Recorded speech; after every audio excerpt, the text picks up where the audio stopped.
This is LA Lloyd's Rock 30.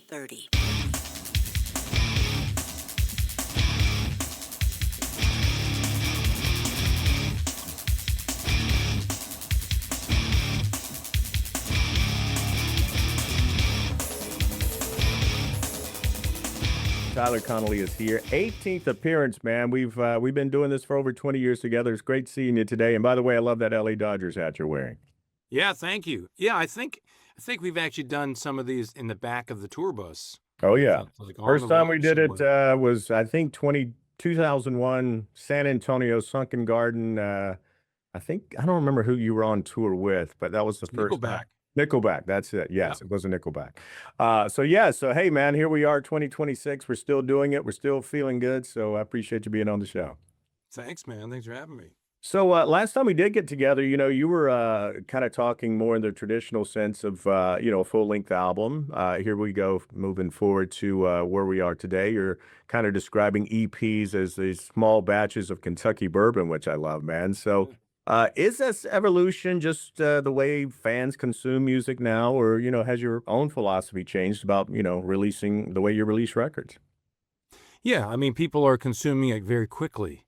I think it's too quickly, like where songs are now lasting a week or two, where before there'd be 3 or 4 months. So what I really like about the EPs that's changed my mind is being a traditionalist as well, loving just the artwork and everything about the layout of a something that's physical, tactile, that is this, that you can actually put out quality stuff. No offense to us, but most bands, when they do albums, they do, let's say they do 12 songs.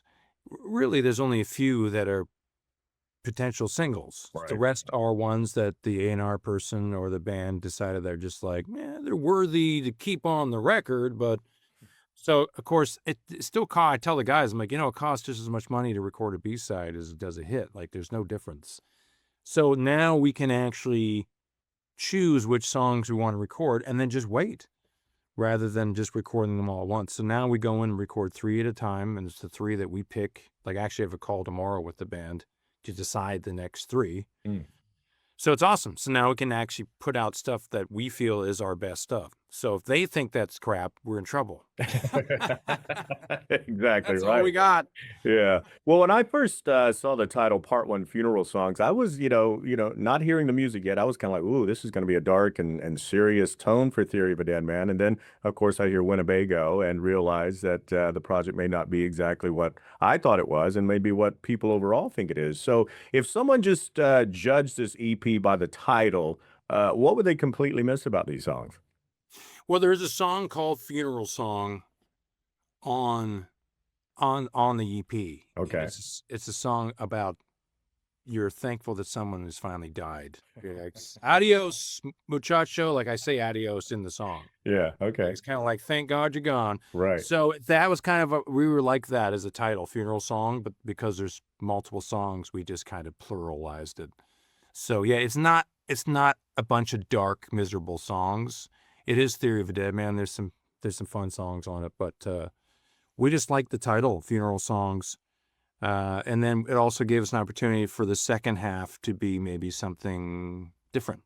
Right. It could be redemption songs. It could be, but it does give us an ability to maybe think it's a different artwork, which is, once again, it's fun. Now we can completely change a bunch of stuff. We can switch out songs. So yeah, that's where the whole kind of idea came from for the title. Most of the interviews I've done with the band per se is usually with you, but when I am together and I see all of you guys together, one thing that's really impressed me about Theory of a Deadman is, it hasn't been this revolving door, if you will. I mean, it's you guys have been together for a while, and with that said, what's harder being together as long as you have, finding that success? Is it just, keep reaching and keep understanding each other better, or just, basically 4 guys just going in the same direction for nearly 3 decades? Yeah, I mean, it's conversation, it's communication. I think we become almost famous for being a band that I think other bands have seen. Somehow we all get along, and they're like, they don't know why. They're like, I don't understand. They're all friends. So there is tons of bands that we've toured with that like they come on our bus and been like, I can't stand my band. I don't want to be. And we're like, whoa, well, you can hang out with us. We're going to play some NHL hockey. So like, yeah, for us, it's just about communication. There was definitely an amount of time in the beginning where we were all very introverted, not very good at communicating as men can be, especially guys that are in a band. We're just not really good at being like, how are you feeling today? You know, we're just all pent up, and the uh, only things that, you know, bring us catharsis is playing every night and getting it out on stage. So eventually, I think we all started like just sitting down and having a conversation. We're like, you know, we need to fix this, or what's going on with you? Because you're being really weird. Like, and then it works. Believe it or not, it actually we're adults now. It's finally happened. We've actually grown up. Yeah. And the thing that I've seen you talk about in some other interviews is, aging gracefully in the music business, and music business outside. I mean, to me, you look exactly as you did when I met you, 20 plus years ago, and you've always had the good hair. I'm kind of bummed you're covering it up today because you got the Oh, good hair, man. I love that about you. But with that said, man, aging gracefully, what do you feel like you have done today that's giving you more creative freedom and aging gracefully in the music industry that if you look back to the very beginning, you would have never thought about you'd be doing it this way? well, I started doing this all, and I started immediately making records and producing stuff. So like when I was a kid, the first thing I was doing was recording, and I had friends come over, and then I built a studio with my dad, took a loan, and got 2 jobs. And then, buddies, bands would come over, and I would record them in my studio and learn how to mix and engineer. So that's probably been a huge thing for me, is that I've always been able to, from the beginning, do that. And that's really helped. I've never felt like I'm completely out of my element. You know what I mean? I've never been to a studio and like, I have no idea what I'm doing. I've always felt like I can just get in there and be like, I really don't, I think we should try this. That's helped a lot. Um, Beyond that, like if you're talking about staying young, a lack of stress Right. has helped. Absolutely. Uh, I started doing yoga. For quite a while, I was doing a lot of meditation. Um, Even before I go on stage, I go lay in my bunk and listen to like meditation music. And man, I go on stage and my heart rate would be like 60 BPM. And I'm like, this is amazing. Wow. Because it's tough to just go on stage. A lot of people like getting the opposite. They crank up music and jump around and get worked up. But for me, I felt like it was giving me so much anxiety, and I wouldn't after the show, I couldn't come down. I was just like, I couldn't go to sleep. It was just too much. So that helped a lot. Then now and after doing it for so long, like it's just like, no offense, but it's like going to work. You just get up and it's like going to work, get on stage, and some shows you're like, that was the best show of the tour, and some shows you walk off stage and you say, I quit. I quit. Yeah, I get I it. want to quit. Well, it is like a job, man. And, I think you handle it really well. And again, your personality, I mean, you know your personality better than anyone, but to me, it just seems like you've had this calming, mediocre, always don't take life too seriously kind of approach to it, man. A freedom, if you will. And I guess that kind of goes back to, deciding to do the EPs, man. I mean, do you feel like today you do have more freedom than you did when you were, still kind of learning the game, if you will? Yeah, we did 8 albums with the same label our whole career, 8 albums, and then when we were done our eighth, and we decided to go in separate, get a divorce. In essence, man, I never felt so much freedom. I was like, man, we can do whatever we want. We can spend our own money now, so we can shut it off. We can keep it going. Being on a label, it was just chaos, especially the last couple records. It was just chaos. Like people were getting fired in the middle of it. Like we put out a single and they're like, oh yeah, our product managers got fired. A&R guys got fired. And we're like, oh my God. And then they just shut a single down because, they're no, we're not really seeing it. So we're just going to shut it down. So yeah, man, I mean, the freedom now, we are our own A&R. So It's amazing. Once in a while I'll work with like a young band. They'll ask me to songwrite with a young band, and I hate doing it, but I meet the band and they're so cool, and they all really know what they want to do. Like we never did. We were just dumb and young. Now these kids are young and they all know what they want to do, and they all take control. And it's awesome. I'm just so jealous that so early on they're like, and they're so good at the social media, like you were talking about earlier. Like Right. they all have such a good instinct with that part of it, where I'm like, I don't know, I'm too old for this crap. So it's really cool to learn from the young bands, which is something a lot of old bands don't want to do. Yeah. Get this kind of curmudgeon-y thing, right? It's kind of interesting you kind of put down how young bands today are a little bit different than, when you first started, not really knowing exactly what you wanted to do per se. But, looking back through the 30 years or so of your career, what are you more proud of today that, that young guy who was, not really, making the path to the future, if you will, what are you more proud of today that Tyler would have never even thought about?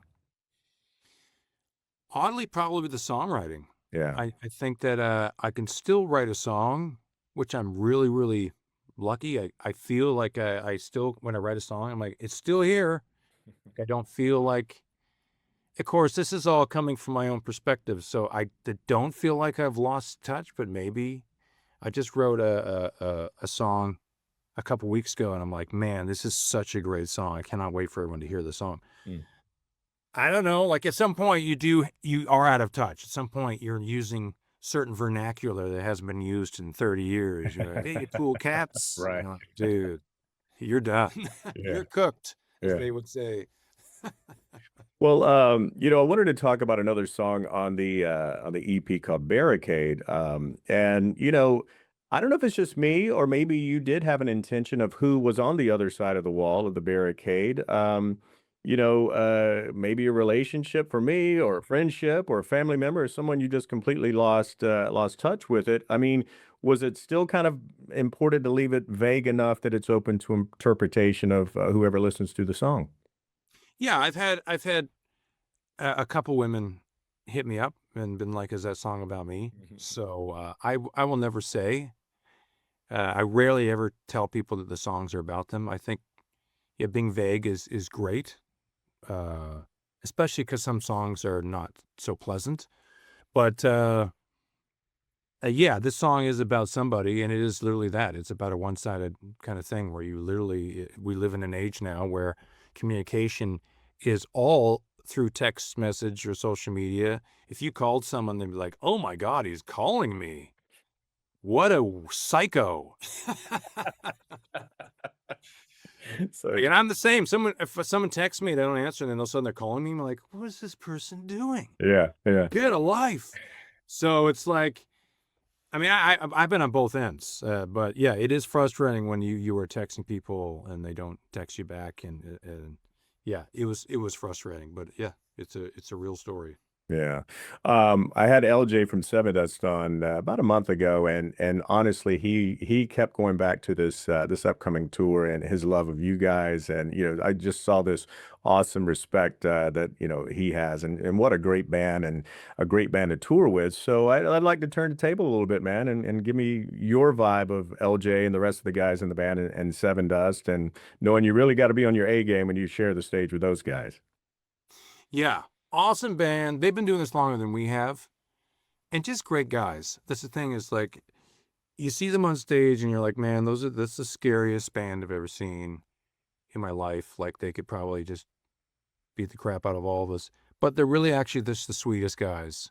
And yeah, we've known them for well, as long as we've been doing it, 20 some years. I mean, they've taken us out, and we've opened for them back in the day. And yes, they're fans. We were scared to death. We were up there, and stuff's being thrown at us. But man, so much respect. What a great band. One of the best too. I think there's so many bands that wish they were Sevendust. I think like the fact they were kind of doing that stuff first. There wasn't really anybody tuning down that low uh, with like 6-string guitars. Right. Nobody. I mean, we started doing it, but I mean, Sevendust was doing it before we were. But So I always give a lot of props to Sevendust. They're not they're not talked about enough. I truly believe that they will go down in the annals of rock metal history. I truly believe that. I'm not a guitar player, but when I hear someone talk about, tuning their guitar down, maybe explain that a little bit more. Is it for more of a minor or a sadness or a hardness or a darkness? And when you choose to do it, why do you tune down? Yeah, it's just heavier. I mean, Black Sabbath kind of did it, and that was kind of the first thing. You start hearing everything was just darker Mm. and scarier. It just sounded scarier. And so once you start doing stuff like Sevendust is very famous for doing a lot of syncopated stuff, jet, jet, jet, jet, jet. And it was just like I remember hearing Waffle for the first time. I'm like, wow, this is awesome. So yeah, that's what it's for. It's just to make stuff heavier sounding, and it just adds dynamics going the opposite way. Once you figure out you can tune your guitar down, you're like, oh, there's so many now different places I can go, where no one really tunes the guitar up because you can just go up. But you Right. can't go down. Right. Makes sense, man. Yeah. I'm glad you talked a lot about, observing how younger bands approach their career. And one band that really kind of hit me that way is Return to Dust. I met them finally this year, and it was bizarre because again, they were having fun, but they just seemed like life was so carefree. It wasn't like, hey man, we're about to do the show, and they were all amped up, and they were just kind of sitting on the couch, just talking, just like we were just having this really cool conversation between dudes, man. You know, looking at the way that bands approach music, I mean, and even the way that they write songs and the way they perform, I mean, do you look at that from the outside going like, maybe I could use a little piece of that and work it into a theory song or something like that? Musically, not too much. Yeah. Uh, but like I said, the other points are 100%. Like Yeah. like the amount of the young kids they have the piss and vinegar, right? They have that energy that as you get older, and also you do become a little, laid back a little bit once you do have some hits. You do, regardless, you do kind of like you lose a little bit of that animal. So it's interesting, but I do look at them, and I that's the one thing I probably try to steal from them is like, how do they figure out the social media and where do they get this energy from? Yeah. But musically, I just let people do what they do. I feel like we're at a spot. I'm 50 now, so we're at a spot where like Sevendust is the same. Like there is definitely modern techniques to recording, and I'm always open to try new stuff. But we want to be careful that we're not trying to go outside of what we do purposefully to just do it to try to gain, something that's missing. That to me feels a little fraudulent. Like we've definitely tried a bunch of different stuff, but I always felt like we did it because we wanted to go there just creatively, musically. But yeah, we don't try to do anything. But there's lots of cool new bands now, a lot of metal bands they're doing. I love Spirit Box. It's really Yeah. cool. Canadian band. Bad Omens is obviously it's kicking butt now. So and Ice Nine Kills, I have to always throw it out. They've been blowing up like crazy now. So good for them. But yeah, I don't think we'd ever listen to them and go, we should do that. Right. Because that would be weird. Yeah. I think it would be forced. Absolutely, man. Yeah. That's the great thing I love about you guys is your authenticity. And well, that brings me into Winnebago, Lay Low, man. Great video, by the way, first of all. And again, if you look at a title before you hear the song, you think about, oh, here's a cool road trip song, that Tyler's got with the guys there. And then, when you really start digging down in those lyrics, you realize it's about a night that went completely off the rails, man. So I know, like you said, when you write songs, you don't say if it's about someone, but is this a life experience you've had or just coming from the imagination from your brain? Yeah, I mean, it all started from the idea of not wanting to go to the bar anymore. I remember the first time I didn't stay up to midnight on New Year's. I was so bummed. And then I realized New Year's sucks. Like you get to a certain age and you're like, I don't want to. You hear someone's having a New Year's party and you're like, oh, I mean, I have to stay up to midnight. Yeah. So that's where it came from. I wrote that with Chrissy Fox And that's what literally the conversation was like. Let's write an anti-bar song. No one wants to go to the bar. Anytime someone's like, we want to go to a bar, I'm like, so that's what it came from. The genesis was like, because that's where we are now, and probably our fans are too. They're like, I just want to stay in and do nothing. It's like, yeah. So it's about regret, really is. And yes, there's been multiple nights where we've gone out and gone home and been like, well, that was a mistake. Yeah. Yeah. Pay for it. Yeah, and like you said, some days when you wake up on New Year's Day and you don't have that raging hangover, man, you feel a lot better about starting the new year off that way. At least I do, you know. Yeah, you start seeing these commercials now pop up on your YouTube and your social media about this thing you take before you drink. You know, it's all these remedies, hangover, and I'm like, they know. It's that or AARP. Yeah, For absolutely. the ones that get, you know, getting these ads more. Yeah, and you believe me, as you get older, you'll get even more, man. That's for sure. Yeah. I had the guys from Blackstone Cherry on a little while ago, and you know, Chris and I were talking about you know, why don't you forget about me? And of course, you were on that song as well. And I just like the way that they added more of a guitar to it. It just the crunch to it just seemed a little more crunchy than that '80s Breakfast Club anthem, which you know everybody knows that song, man. But what's your vibe on you know the collaboration and how you put your own twist on it? Yeah, I did a little demo of that a couple years ago. Just sometimes I do. I just record covers and I send it to people, and they're like, "Cool, yeah, whatever." And I got a call from management, and they said, "Well, Blackstone Cherry is going to do a cover of this song," and they asked if you wanted to sing on it. I'm like, "Yeah, that'd be awesome," because I actually love the song. Yeah. And growing up, watching all those '80s movies, John Hughes movies, I can relate. So that song is definitely epitomizes my youth. So that's really the big reason for me, which is to be on something that would be. And I've never done something with Blackstone Cherry. We've known those guys since the beginning and really good friends, and we've actually never done anything together that I can think of. So it was cool to finally do something with the Blackstone guys.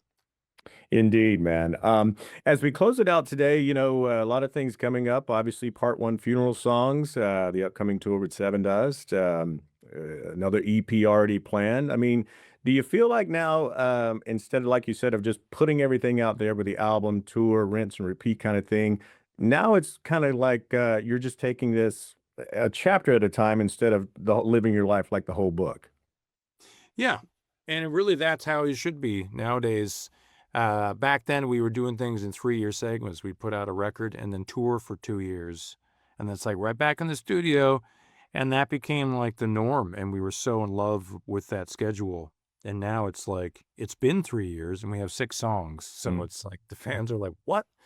But the 6 songs, I think, are better than the 12 we would have gave them all at once. But they are going to get 6 more. And then they're going to get another 6 or something. You know, we're going to keep going. Right. But yeah, no, I love the new schedule. I love it. And, you know, we've had about 10 months off with no touring. So we're all really ready to get back out, like where we belong. I sleep better on a tour bus than I do Really? at home. Yeah. That's wild. Well, hey, man, thank you for taking some time to be with us today. And, you know, I can't wait to hear the rest of the songs on the EP. And, you know, definitely want to see. I think you guys are rolling through San Antonio, so that's about as close as I get to Austin. So I'll definitely be down to see you guys and hope to have a beer or shake hands in person next time, man. 100%, man. Love to see you. All right, brother. Take care, man. We'll see you Thanks, soon. man. All right. See ya. Bye-bye. Bye.